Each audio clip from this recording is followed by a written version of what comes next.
हरे कृष्ण। श्रील प्रभुपाद की जय। श्रीमद् भागवत गीता अध्याय 2 श्लोक संख्या 6। न चैतद्विद्वकतरनो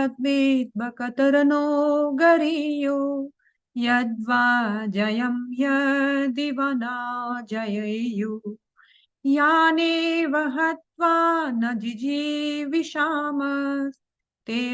स्थिता प्रामुखे धात्र राष्ट्रा। हम यह भी नहीं जानते कि हमारे लिए क्या श्रेष्ठ है, उनको जीतना या उनके द्वारा जीते जाना। यदि हम धृतराष्ट्र के पुत्रों को वध भी कर देते हैं तो हमें जीवित रहने की आवश्यकता नहीं, फिर भी वे युद्ध भूमि में हमारे समक्ष खड़े हैं।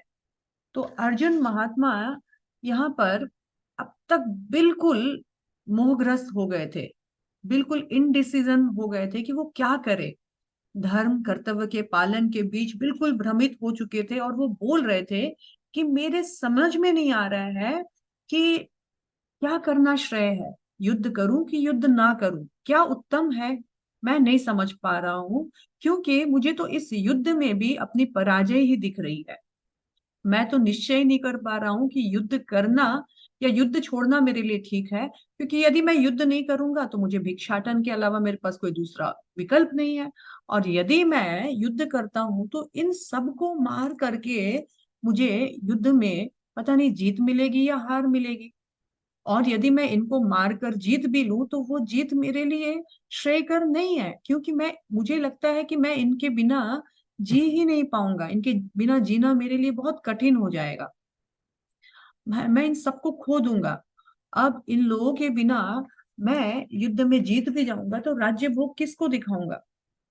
और अगर युद्ध करने के बाद, इनको मारने के बाद फिर मेरे पास भिक्षाटन के लिए कोई दूसरा ऑप्शन ही नहीं है, तो मैं ये युद्ध क्यों करूं। अर्जुन बिल्कुल इनडिसीजन था कि मेरे लिए क्या श्रेयकर है, मैं युद्ध करूं, छोड़ दूं, इनको मारूं क्या इनके द्वारा मरे जाऊं। मैं कुछ नहीं समझ में आ रहा है और अर्जुन अब कंप्लीटली सरेंडर करने वाला है। कृष्ण हरे कृष्णा। शिला प्रभुपाद गुरु गौरांग